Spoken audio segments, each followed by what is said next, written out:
Soy uno de los pastores de la Iglesia Bíblica Sola Gracia en Santo Domingo, República Dominicana, y me acompaña mi esposa Glenis. Vamos a orar, hermanos, para poner este tiempo en la mano del Señor y aprovecharlo al máximo. Oremos. Padre, gracias te damos en esta mañana por el privilegio que tú nos das, Señor, por la oportunidad de poder compartir con nuestros hermanos. Te queremos pedir, Señor, de que tu nombre sea glorificado, de que Cristo sea exaltado. Te queremos pedir, Señor, de que este sea un tiempo de bendición. Danos las fuerzas que necesitamos para compartir todas estas cosas. Y te lo pedimos todo en el nombre de Jesús. Amén. Hermanos, el primer tema que me han pedido que comparta con ustedes en esta mañana es el tema del pastor y la hermenéutica, como lo pueden ver ahí, el pastor y la hermenéutica. Hay un texto que creo que todo el mundo, todos los que estamos aquí no lo sabemos, que está en 2 de Timoteo, capítulo 2, versículo 15. Y ese texto dice lo siguiente: Pablo le dice a Timoteo, en su segunda carta, recuerden que fue posiblemente la última que escribió el apóstol antes de que fuera ejecutado, y él le da a Pablo instrucciones de cosas importantes que quería que Timoteo se quedara con ella, y él le dice: procura con diligencia presentarte ante Dios como obrero aprobado, como obrero que no tiene de qué avergonzarse. Y dice aquí en la Biblia de las Américas, que es la versión que uso, que maneja con precisión la palabra de verdad.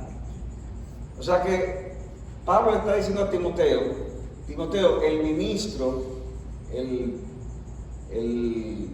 que va a ser maestro en la iglesia, el que va a ser pastor, el que va a ser el siervo de Dios, tiene que hacer las cosas en su iglesia de tal manera que cuando se presenta ante Dios se presente como aprobado. Y hermanos, es una gran responsabilidad para todo pastor. Y dice, no, tienes que hacer las cosas ahora de tal manera que ante Dios tú estés aprobado, que no tengas de qué avergonzarte. ¿Y cuál es, en este caso específico, lo que dice Pablo? Que debe ser algo que el ministro debe hacer bien para que pueda presentarse ante Dios aprobado sin tener que avergonzarse. Ese ministro, anciano, pastor, líder, debe manejar con precisión la palabra de verdad. Hermanos, hay cosas que un pastor puede darse el lujo de no saber. Por ejemplo, un pastor puede no saber chino. Y eso, bueno, que si lo sabe, que bueno, pero no tiene que saberlo. No tiene que haber conocido muchas cosas en el mundo, muchos países. Eso no tiene que saberlo. Hay cosas que a lo mejor no es un experto en química. Y eso no. Si hay un pastor que sabe química, bueno, te le da algunos beneficios para esa persona, pero no es necesario. Ahora, según Pablo aquí, lo que un pastor nunca puede hacer lujo es de ser superficial en la palabra de Dios. Él debe de manejar con precisión la palabra de verdad. No puede haber, hermanos, excusa en eso. Y una de las cosas una de las herramientas principales que un pastor debe manejar bien, y al final, hermanos, todo creyente, porque aquí estamos hablando de cosas que para todo creyente, pero son, claro, sobre todo si eres pastor. Pero una de las cosas más importantes que el pastor debe de aprender el tema de la hermenéutica. ¿Qué pasa cuando un pastor no maneja con precisión la palabra de verdad? Bueno, que puede entonces cometer errores a la hora de usar la palabra para enseñarla a otros. Un autor señala al menos 4 maneras en las que los maestros de la palabra, a veces con buena intención, pueden violentar el uso correcto de las escrituras. 4 maneras. Eso no está ahí todavía en sus notas, pero 4 maneras. Estamos en la introducción todavía. Hay pastores, hay maestros, predicadores que toman un texto en la Biblia y se paran y lo leen el texto y comienzan a decir cosas que no tienen nada que ver con el texto que leyeron. Nada que ver con el texto que leyeron. Como alguien mencionó una vez, una anécdota de que tomó el texto del rico y Lázaro, ¿verdad? Y lo leyó y al final comenzó, el tema fue ¿por qué fue que el rico se fue al infierno? ¿Por qué fue que fue? Entonces, al final concluyó fue porque Lázaro no le predicó. Eso donde está en el texto, eso no tiene nada que ver con el texto. Entonces hay personas que a veces toman un texto de la Biblia para comenzar a decir cosas que no tienen nada que ver con el pasaje. Ustedes han visto eso, ¿verdad? Pero también hay personas que toman el texto para enfocarse en algo que tiene el texto, pero que tiene muy poco que ver con la idea que el autor está queriendo transmitir. De nuevo, repito, o sea, tú se lee el texto y se dice algo que está en el texto, pero eso no tiene nada que ver con la idea principal que el autor quiere transmitir. Dice este autor, de un predicador que expuso Génesis 39,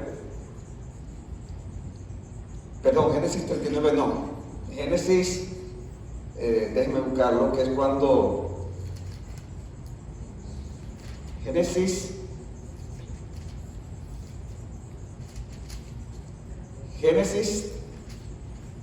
29, que se recuerdan cuando Jacob huye de Saúl. ¿Se sabe esa historia, verdad? ¿Conoce a quién? A Raquel, se enamora de Raquel y le dice a su padre Labán: mira, yo estoy dispuesto a trabajar de 7 años por él. ¿Y qué pasa cuando pasan los 7 años? Llega la boda. Como la mujer usaba un velo, el papá la engañó y le trajo a su otra hermana, a Lea. Y resultó que entonces se casó, al otro día no se levanta, resultó que era Lea. Un predicador tomó ese texto, Génesis 29, y lee ese capítulo y dice que la esencia del sermón, ¿cuál es? Cuando piensas que te casaste con la mujer equivocada. Muy buen título. Muy buen título. Sí, claro. Pero no tiene nada que ver con la intención del autor. Eso no tiene nada que ver con lo que el autor quiere transmitir, hermanos. De hecho, este pasaje, si uno lo ve en edad escala, eso tiene que ver con la historia de la redención. Aunque es cierto que Labán engañó a Jacob, y es cierto que para Jacob esa no era la mujer, era la mujer equivocada. Al final, hermanos, eso era parte de los propósitos de Dios para el nacimiento de las 12 tribus de la nación de Israel. Y al final, ¿de dónde vino Cristo? Yo le pregunto a ustedes, ¿de dónde vino Cristo? ¿De cuál tribu? Habían 12 tribus, ¿verdad? ¿De cuál de la tribu vino Cristo? De la tribu de Judá. Oh, ¿y Judá de quién era hijo? De Lea. O sea que al final el Mesías, el Salvador, no fue de Raquel, sino de Lea. Así yo recuerdo haber escuchado, mi esposo y yo estábamos en un lugar y el que estaba enseñando estaba hablando de Génesis, capítulo 48, cuando José le trae a sus 2 hijos a Jacob para que lo bendiga, ¿recuerdan? A Efraín y Manasés. Y Manasés era el primogénito, pero no, la bendición fue primero sobre Efraín. Y el hermano muy bien intencionado lee el texto y él se puso a hablar de la importancia de los nietos. Porque Jacob era el abuelo de Manasés, Efraín. Entonces algo como los abuelos tienen que tratar a los nietos. Hermano, eso no tiene nada que ver con la intención del autor en ese pasaje. Nada que ver. Y hay predicadores que por ignorancia leen un pasaje y como se encuentran algo interesante ahí, hacen un sermón, hacen un estudio en base a eso interesante, pero sin tomar en cuenta cuál es la intención del autor en ese sentido. Hay personas que toman el texto también, pero lo predican sin ninguna relación con el Evangelio. Entonces tú oyes ese mensaje y el mensaje a lo mejor está bien, está interesante, pero no hay una conexión con Cristo, con el Evangelio. Entonces ese mismo mensaje puede predicarlo un judío, un musulmán, una gente de cualquier religión. ¿Por qué? Porque no lo está conectando con el Evangelio. Y finalmente dice este autor, cuando predicamos el Evangelio, pero sin tratar adecuadamente con lo que el texto dice, fallamos en ver las particularidades de cada texto. Entonces, hermanos, es importante que si queremos hacer las cosas bien para Dios, si queremos ser aprobados de Dios, sepamos cómo debemos manejar la palabra de Dios. Y para eso es importante, una de las cosas que es importante es conocer el tema de la hermenéutica. Y yo quiero que veamos 3 cosas sencillas en esta mañana: los beneficios de la hermenéutica, las reglas de la hermenéutica y el marco bíblico general para el uso de la hermenéutica. O sea, que eso es lo que yo voy a ver en esta primera charla. De modo que veamos en primer lugar los beneficios que tiene la hermenéutica. Y aquí sí podemos verlo en pantalla para los que están tomando nota. El primer beneficio de la hermenéutica es que la hermenéutica nos ayudará a conocer mejor a Dios. Nos ayudará a conocer mejor a Dios. ¿Por qué? Porque cuando interpretamos correctamente la palabra de Dios, ¿qué va a pasar? Si usted interpreta correctamente la palabra de Dios, usted va a conocer mejor al Dios de la palabra. ¿Sí o no? Es así. Conocer mejor la palabra de Dios nos llevará a conocer mejor a Dios. Entenderemos mejor quién es Dios, sus atributos, su persona. Y si conocemos mejor a Dios, ¿qué va a suceder entonces? Que eso va a ayudar a que crezcamos en ese temor a Dios, en ese amor a Dios, en esa relación con Dios. Cuando usted conoce más a una persona, ¿qué pasa? Cuando usted conoce mejor a su esposa, si está casado, o a su esposo con el tiempo, se supone que lo quiere más. Conocer mejor a Dios va a ayudar a que tengamos una mejor relación con Él. Entonces, en ese sentido, interpretar bien la Escritura nos ayudará a conocer mejor a Dios. En segundo lugar, la hermenéutica nos ayudará a conocer mejor el plan de redención, el plan de la redención. Porque, hermano, la Biblia tiene una gran historia. O sea, nosotros no podemos ver la Biblia como libros separados y comenzar con detalle. Y esto aquí, interpretar. Nosotros tenemos que verlo a la luz del todo. O sea, es como un bosque que tiene muchos árboles, pero cada árbol es parte del bosque. Entonces, yo no puedo mirar un árbol y olvidarme del bosque. Entonces, yo tengo que ver la historia de la redención y la hermenéutica nos ayudará a entender mejor eso. La hermenéutica también nos ayudará a evangelizar mejor. Porque, hermanos, a veces a la hora de evangelizar podemos estar utilizando pasajes de la Escritura sin darle la explicación correcta a esos pasajes. Incluso podemos estar diciendo cosas que son buenas, pero que no es lo que dice ese pasaje. O sea, podemos estar diciendo cosas que son verdades, pero aunque sea verdad, eso no es lo que dice ese pasaje. Y si no es lo que dice ese pasaje, entonces podemos estar diciendo, podemos estar en ese sentido evangelizando no de la manera correcta. No de la manera correcta. Y pudiéramos estar también diciendo cosas incorrectas. Si usted no entiende mejor el tema de la hermenéutica, usted pudiera coger el pasaje que mencionamos ahorita de Rico y Lázaro y decir por qué los pobres van al cielo y los ricos se van para el infierno. Porque ¿qué dice la Biblia? Que Lázaro era pobre. ¿Y a dónde se fue Lázaro? Al cielo, siendo Abraham. Y el rico era rico, claro, era rico, el chico era rico. ¿Y qué dónde se fue? Al Hades. ¿Sí? ¿Cuál es la conclusión? Que los pobres van al cielo y los ricos se van al Hades. ¿Eso es así? No, eso no es así. Pero por eso es que es importante tomar el texto en el contexto de una hermenéutica adecuada. Porque si no, podemos estar diciendo cosas que la Biblia no dice. Una correcta hermenéutica será necesaria para esto también. Y conectado con lo anterior, la hermenéutica nos ayudará a identificar y combatir los errores.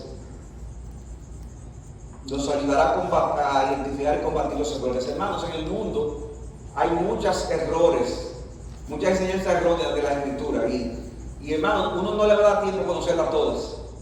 Porque son muchas y todos los días aparecen nuevas. ¿Qué uno debe hacer? Entonces, todos los días está investigando los nuevos errores. Miren, no es que no haya lugar a veces para estudiar algunos errores, pero es más importante que usted entienda bien las Escrituras, porque entendiendo bien las Escrituras, usted va a poder identificar mejor el error. ¿Me sigue, que está aquí?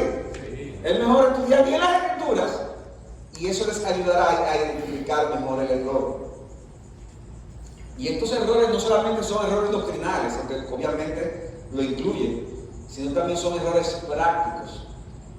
Cuando tenemos una hermenéutica incorrecta, muchas veces podemos tener errores prácticos y podemos estar utilizando pasajes de la Escritura para decir cosas que no son. ¿Cuántas veces usted ha oído el texto que dice, Filipenses 4:13, todo lo puedo en Cristo que me fortalece? ¿Qué dice este texto, hermano? Eso mismo, ¿verdad? Yo todo lo puedo en Cristo que me fortalece. O sea, que yo puedo levantar un carro si yo quiero. Eso es lo que él quiere decir. No, que dice que todo lo puedo y todo es todo. No, espérate, eso no tiene que ver con eso. Todo lo puedo. Ay, yo no tengo dinero para comprar esa casa, cómprala. Coge un préstamo, que todo lo puedo en Cristo me fortalece. Después está buscando los precios. Entonces, cuando yo veo ese texto, yo veo que Pablo está hablando de la importancia del contentamiento en medio de la situación económica. Dice Pablo, yo sé vivir humildemente y sé tener abundancia. Yo he aprendido a contentarme cualquiera que sea mi situación. Todo lo puedo, pero ¿qué todo lo puedo? Que yo puedo estar contento si tengo mucho, o puedo estar contento si tengo poco. Todo lo puedo en Cristo Jesús que me fortalece. ¿Ven la importancia, hermano? Pero si yo no veo el contexto, yo cojo ese texto y lo saco. Y como dice un pastor Suel, un texto fuera de su contexto se convierte en un pretexto. Porque yo puedo decir lo que yo quiera, porque estoy sacándolo de contexto. Pero es importante, hermanos, una correcta hermenéutica para identificar y combatir los errores. Pero también es importante porque la hermenéutica, y esto es muy importante para los pastores, nos ayudará a diferenciar lo que es la palabra de Dios de lo que son opiniones humanas. Wow. Hermano, déjenme decirle, a todos nos ha pasado como pastores que a veces podemos confundir la palabra de Dios con una opinión personal. Todos tenemos opiniones con respecto a diferentes temas. ¿Y qué hacemos en la iglesia? Que están los hermanos ahí que nos piden, pastor, ¿qué usted opina de esto? ¿Qué usted me recomienda con aquello? Y aquello otro. Y podemos estar dando consejos, pero poniéndolo en categoría de palabra de Dios. ¿Y qué pasa, hermano? Que entonces estamos haciendo como los fariseos, añadiéndole mandamientos a la palabra. Hermanos, en la Biblia hay cosas que son claras, que son palabra de Dios. Si un soltero creyente viene a usted y le pide consejo, pastor, mira, a mí me interesa una muchacha, mira, ella es dulce, amable, bonita, sabe cocinar, ella es todo lo que yo he soñado, lo único que no se ha convertido todavía. Eso es lo único. Entonces, hermanos, ahí usted puede decir claramente, no, mira, amigo, por ahí no es la cosa. Por ahí no es la cosa, porque la Biblia prohíbe el yugo desigual. Entonces, eso es palabra de Dios. Y ahí los pastores tenemos que hablar con claridad. Sin embargo, hermanos, a veces hay cosas que no son ni blancas ni negras, en las que podemos dar consejos de prudencia, pero debemos de tener cuidado de que ese consejo no sea decir, mira, esto es así, si no lo haces tú estás mal, y si estás mal, y si no lo haces así te vas de la iglesia. Pero ¿cómo así? Pero son consejos. Son consejos. Tal vez ese mismo hermano, soltero, ¿verdad? Ese pastor, mira, he conocido a una muchacha que me agrada, me cae bien, que es creyente, y le da la explicación. Entonces, tal vez usted como pastor te puede decir, mira, suena interesante, pero por algunas cosas que yo veo, lo que tú me estás diciendo, yo creo que tal vez no te conviene ahora. Tal vez hay algunas cosas que tú tienes que madurar, o ella. Entonces, yo te recomiendo de que no vaya muy rápido en esta relación. ¿Qué es eso, hermano? Eso es una recomendación. ¿Qué pasa si el hermano dice, no va lento como tú querías y tal vez se casa un poco antes de tiempo. ¿Qué tú le haces? Bueno, tú diste una recomendación, pero él no está pecando por no seguir la recomendación, porque lo que dice la Biblia es que tiene que ser creyente, y si es creyente ya. Y puede ser que él esté diciendo insensato, puede ser que no esté siendo prudente, porque no está siguiendo su consejo y que reciba la consecuencia de eso, pero usted como pastor, usted no puede legislar sobre la conciencia de esa persona, porque la Biblia no le da autoridad para eso. Porque debemos aprender que es un mandato bíblico, por un lado, y que es un buen consejo. Yo recuerdo a mi papá cuando estaba vivo, que él le decía: mira, hijo, te voy a dar un consejo. Ay, si tú no te llevabas de consejo. Entonces yo le decía: pero venga, ¿es un consejo o no es un consejo? O sea, te voy a dar un consejo, pero se molestaba. Entonces no es un consejo, es una orden. Entonces nosotros los pastores a veces nos pasa eso, ¿verdad? Queremos dar consejos, supuestamente, pero ahí si no te llevan el consejo, entonces no digas un consejo. Una ley, ¿verdad? Entonces nosotros debemos de tener eso en cuenta, y la hermenéutica nos ayuda a diferenciar lo que es un mandamiento, así dice el Señor. O sea, aquí no hay opción de que sí o no, y lo que es un consejo, un buen consejo. ¿Se entiende hasta aquí? Entonces, ¿es importante o no es importante este tema? Es muy importante, muy importante. Y eso nos lleva, hermanos, en segundo lugar a que veamos algunas de esas reglas de hermenéutica. Algunas de esas reglas de hermenéutica. Ustedes la tienen ahí.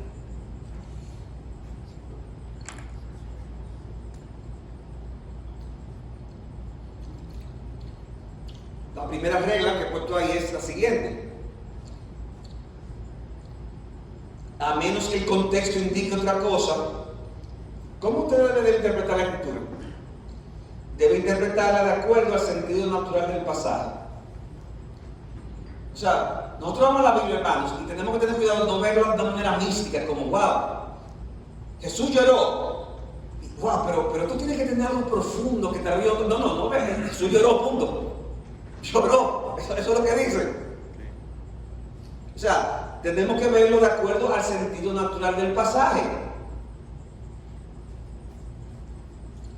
Eso va a implicar que usted tiene que tomar el pasaje literalmente por lo que dice, pero cuando hablamos de tomarlo literalmente, lo que queremos decir es de acuerdo al sentido del pasaje. Porque hay cosas que si usted la toma literal no van a tener sentido. Como dice aquí, esto implica que yo tengo que aprender algunos detalles. Por ejemplo, hermanos, yo tengo que aprender, los pastores, los maestros, los cristianos, tenemos que diferenciar lo que son, como dice aquí, ordenanzas y lo que son proverbios. Lo que son ordenanzas de lo que son proverbios. Las ordenanzas, que son mandamientos absolutos. No matarás, ¿qué es eso? Una ordenanza. Pero los proverbios no son necesariamente ordenanzas absolutas. Son principios de vida. Por ejemplo, dice Proverbios 26, del 4 al 5, lo siguiente. Oigan este texto. No respondas al necio de acuerdo con su necedad, para que no seas tú también como él. Eso dice el versículo 4. Pero el 5 dice: responde al necio según su necedad. Se merece, para que no sea sabio en sus propios ojos. Por fin, no le responda o responde. ¿Sí? ¿Cuál de las dos? Bueno, es que son proverbios, principios de sabiduría. Hay ocasiones, de acuerdo a las circunstancias, que mejor no responderle a cierta persona. Pero hay otras ocasiones, de acuerdo a las circunstancias, que es mejor responderle. ¿Se entiende, hermano? Entonces, yo no puedo tomar los proverbios como si fueran principios absolutos.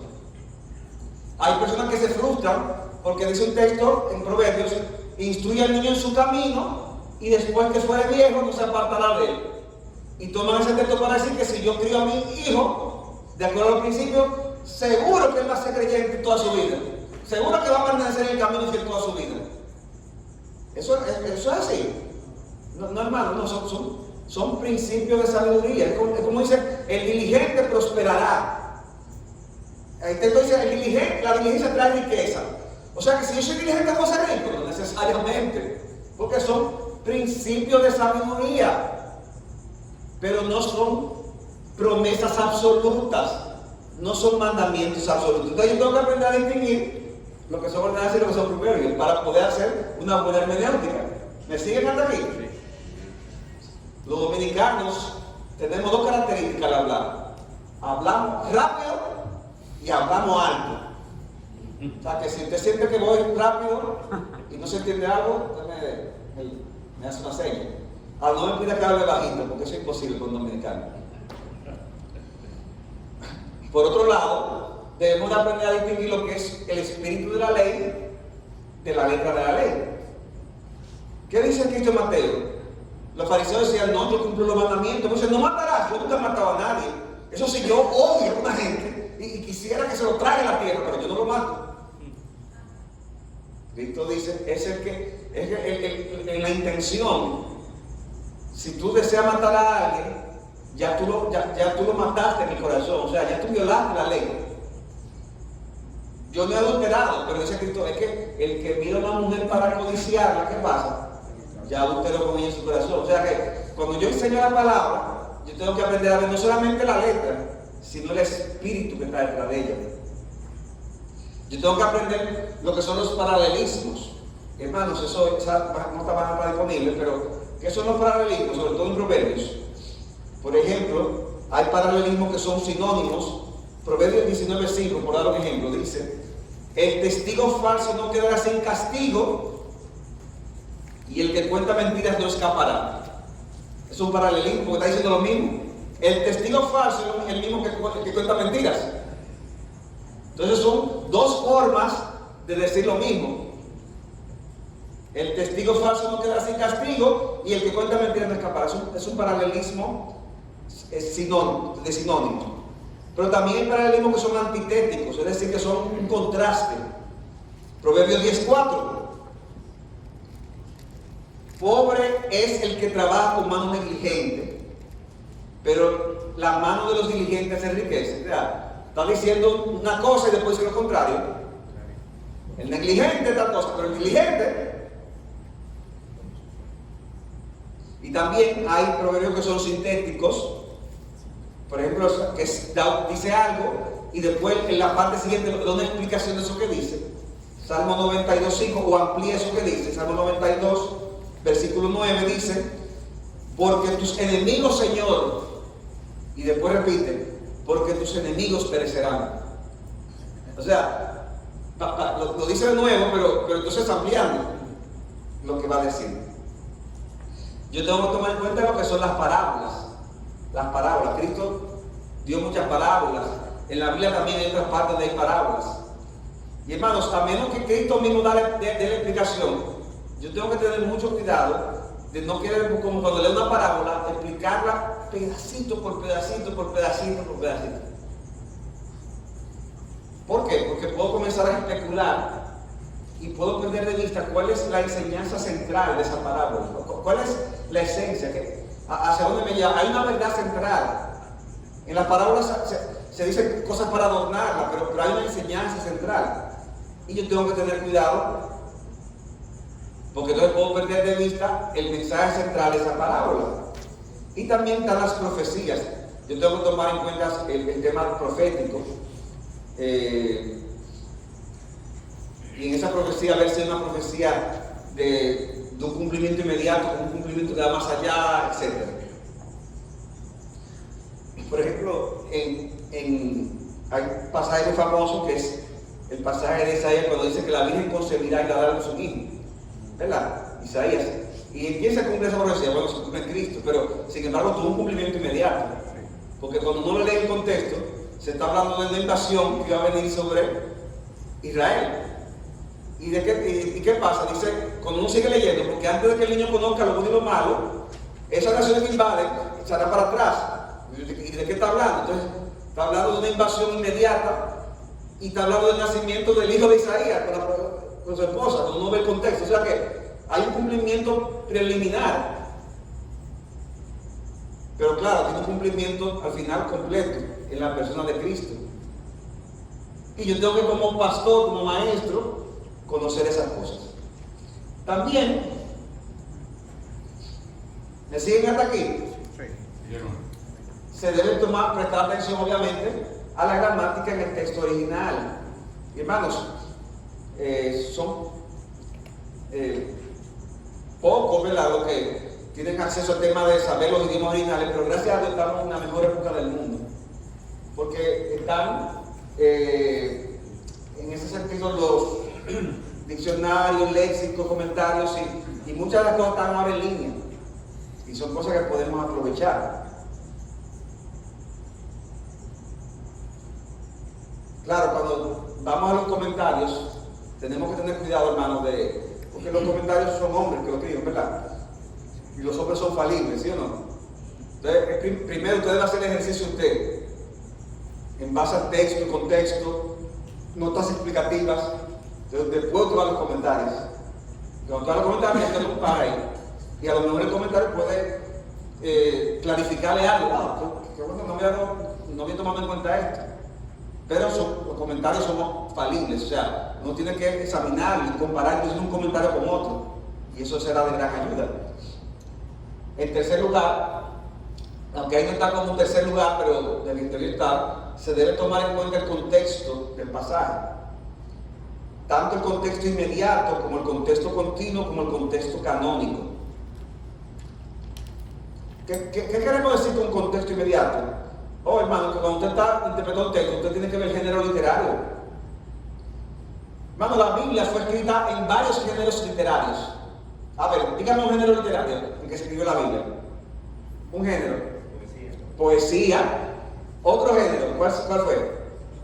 Histórico, narrativo, ¿verdad? Profético, poético, entonces la saben. Pero yo tengo que tomar eso en cuenta. Porque si no tomo eso en cuenta, yo puedo estar diciendo cosas que no tienen nada que ver con lo que el pasaje está interpretando.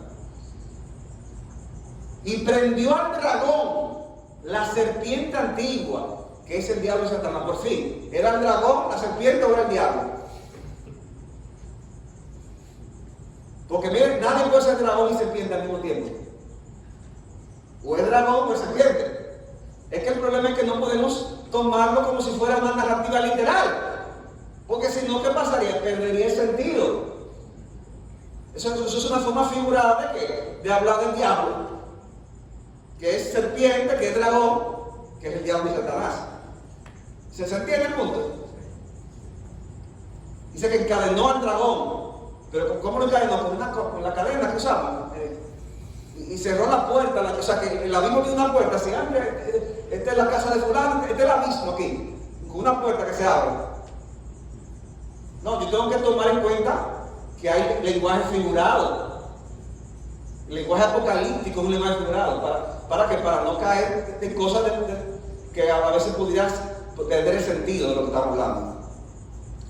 Hay un contexto continuo también, que es cuando miramos la historia hacia atrás. O sea, si yo estoy leyendo que el hecho de que José está en Egipto, yo no puedo tomar ese texto y aislarlo de lo que ha dicho anteriormente. ¿Por qué está en Egipto?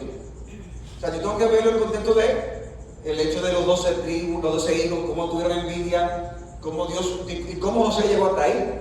¿Verdad que sí? Y está el contexto canónico. Yo tengo que ver que este texto, cómo me lleva a Cristo. O sea, al final toda la Biblia, hermanos, apunta a quién. ¿Habla de quién? De Cristo. Cristo es el centro. Cristo es el clímax. Y yo tengo que aprender a conectar toda la Biblia, todos los pasajes de la Biblia, conectarlos con Cristo. Claro, de forma legítima, sin caer en alegorías innecesarias, pero yo tengo que conectarlo al final con el clímax, que es la persona de Cristo. Por otro lado, lo implícito debe interpretarse a la luz de lo explícito. O sea, yo no puedo tomar un pasaje en la Biblia, o tengo que tener cuidado de no tomar un pasaje en la Biblia, y en base a eso hacer aseveraciones de cosas que el texto no está necesariamente diciendo, no está necesariamente implicando. ¿Y cómo me ayuda eso? ¿Cómo yo me cuido de eso? Bueno, comparando lo implícito con lo explícito. Yo he oído gente que, ¿verdad?, defienden el matrimonio homosexual, por ejemplo, y defienden eso porque dice, en Cristo no hay varón ni mujer. Ustedes saben que es un texto que está en la Biblia, ¿verdad? En Gálatas dice, en Cristo no hay varón ni mujer. Y como no hay varón ni mujer, ¿cuál es el problema de que yo me quiera cambiar de mujer a hombre, de hombre a mujer? O sea, yo estoy tomando un texto, para esa persona, y en base a eso está haciendo una deducción, está haciendo algo implícito. No, pero el problema no es ese. El problema es que eso que tú estás implícitamente indicando choca con principios explícitos de la palabra. En el principio yo creo que varón y mujer. ¿Ya? O sea, ya, eso está explícito. Entonces, lo explícito tiene que ayudar al implícito, no al revés.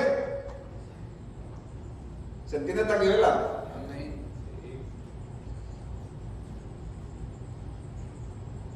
Por eso dice Sproul, tenemos problemas cuando extraemos demasiadas implicaciones de un texto.